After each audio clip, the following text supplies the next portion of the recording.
Ever wondered what would happen if our planet lost its sunblock?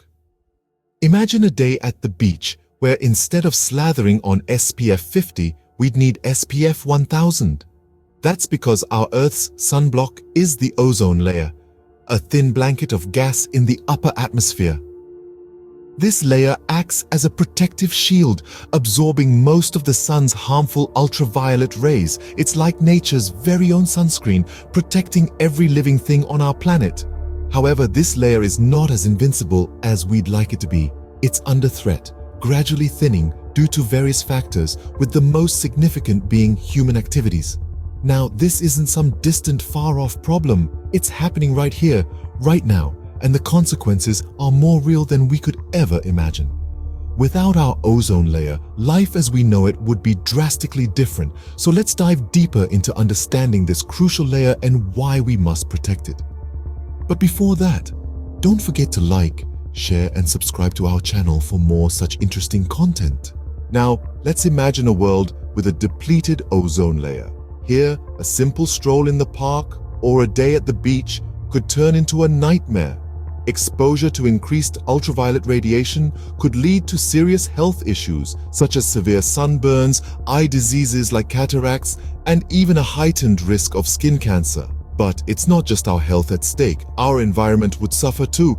Marine life, which forms the base of the food chain, could be severely affected. Phytoplankton, tiny organisms that feed everything from small fish to gigantic whales, are particularly susceptible to UV radiation. Imagine the ripple effect on the entire marine ecosystem, and the damage doesn't stop there. Our agriculture wouldn't be spared either. Increased UV radiation could lead to crop failures, threatening our food supply. Forests, the lungs of our planet, could also suffer, affecting biodiversity and contributing to climate change. The domino effect of ozone depletion affects every aspect of life on Earth. What's causing this destructive thinning of our protective ozone layer, you may ask? Well, the answer isn't as simple as you might think. The causes of ozone depletion are both natural and man-made, but it's the latter that's been causing the most damage. Firstly, let's talk about a group of chemicals called chlorofluorocarbons, or CFCs for short. These are compounds that were once widely used in refrigeration, air conditioning, aerosols, and certain types of packaging. They're stable, non-toxic, and non-flammable, which made them seemingly perfect for these applications. However, when released into the atmosphere, CFCs slowly rise to the stratosphere, where they are broken down by solar radiation, releasing chlorine atoms. Now, why is this a problem? Well, each of these chlorine atoms can catalyze the destruction of ozone, turning it into regular oxygen. A single chlorine atom can destroy thousands of ozone molecules before it's removed from the stratosphere. This process is significantly accelerated in the polar regions, leading to the formation of the infamous ozone holes. Besides CFCs, other chemicals also contribute to ozone depletion. These include carbon tetrachloride, a solvent in the production of rubber and degreasing metals, and methyl chloroform, used in industrial processes. Both of these chemicals, like CFCs, release chlorine atoms when they're broken down. Halons used in fire extinguishers also play a part. They're much less common than CFCs, but are much more potent at destroying ozone. Halons release bromine when they break down, and bromine is even more efficient at destroying ozone than chlorine. The use of nitrogen-based fertilizers also plays a role. These fertilizers release nitrous oxide, a potent greenhouse gas that also depletes the ozone layer.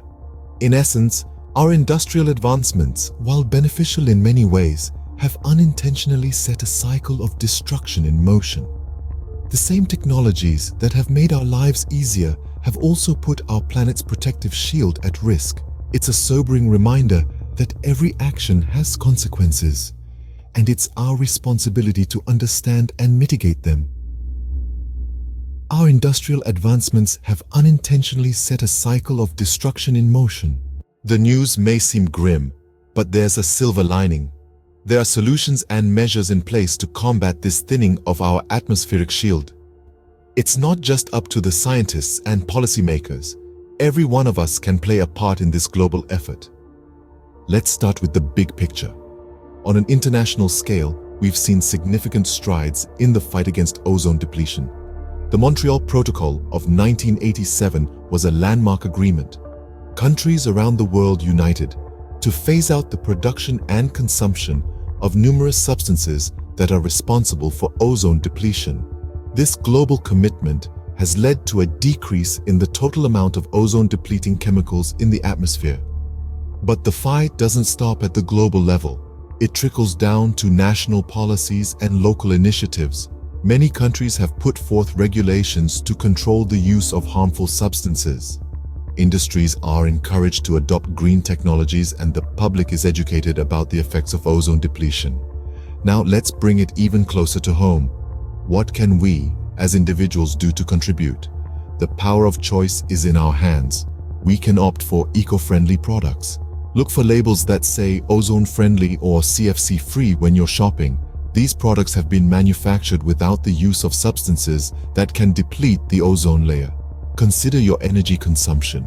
By using energy more efficiently at home and work, we can reduce the demand for electricity.